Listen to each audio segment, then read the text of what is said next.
নমস্কার বন্ধুরা, আমি সোমা চলে এসেছি একটি নতুন ব্লগে। আজকে আমি এসেছি দিঘির মেলা। দিঘির মেলার একটি খুব সুন্দর প্রচলিত কাহিনী আছে, যেটা আমরা অনেকেই জানি। যে কাহিনীটি খুবই সুন্দর, তার সাথে বাঙালিদের আবেগ জড়িয়ে আছে। এইটি সেই দিঘি, যে দিঘিটা রঞ্জিত রায় দিঘি নামে পরিচিত। দিঘিটা এখন মুছেই গেছে এবং আমরা দেখব দিঘির পাড়ে মেলা এবং ঠাকুর মন্দির চত্বর। দেখুন এরকম ছোট ছোট মডেল বানিয়ে কেমন সুন্দর সবাই এখানেতে সাবিত্রী, এরকম বেহুলা লকিন্দর বিভিন্ন মডেল বানিয়েছে।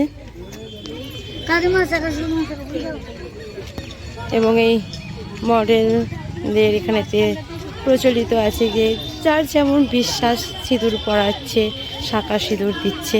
মেলাও বসে এখানে খুব সুন্দর। তো আমি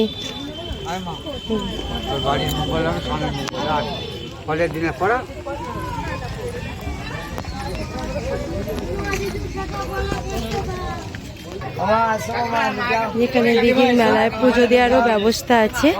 এখান থেকে আপনারা ডালা কিনতে পারবেন পুজোর। আর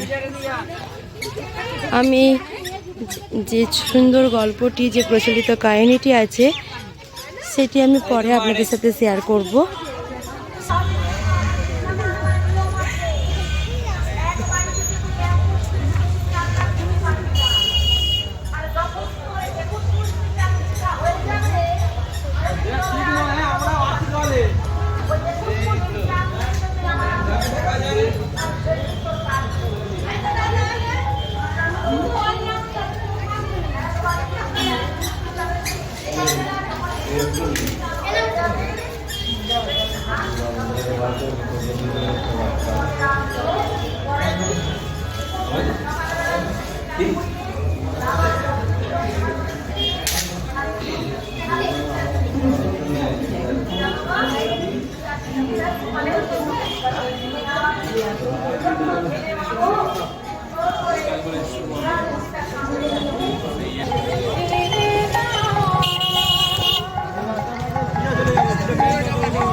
দেখুন এই মেলার একটা বিশেষত্ব বলি।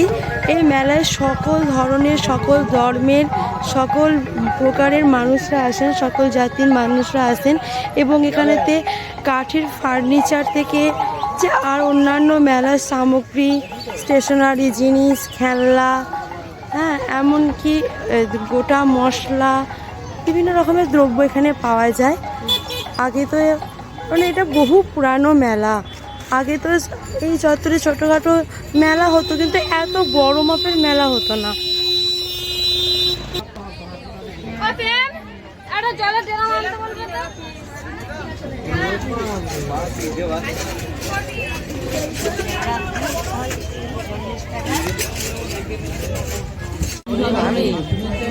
দেখুন মেলায় লোহার সামগ্রীও আছে। লোহার কাস্তে, চাষের জিনিস, বটি, রান্নার জিনিস। এদিকে দেখুন কাঠের জিনিস, কাঠের আসবাবপত্র, লোহার জিনিস, মশলা, সাজের জিনিস, স্টেশনারি জিনিস, সব রকমই এই মেলায় আসে। তাই এই মেলা এই চত্বরের মধ্যে, এই এলাকায় একটি প্রসিদ্ধ মেলা হয়ে উঠেছে।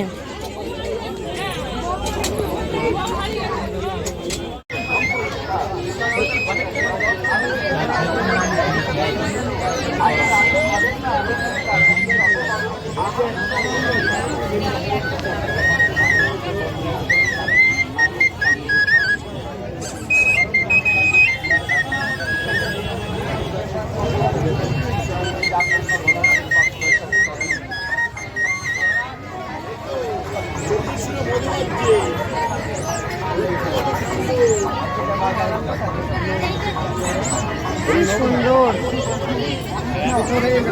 প্লাস্টার অফ প্যারিসের মূর্তিগুলো কিন্তু সত্যি অসাধারণ।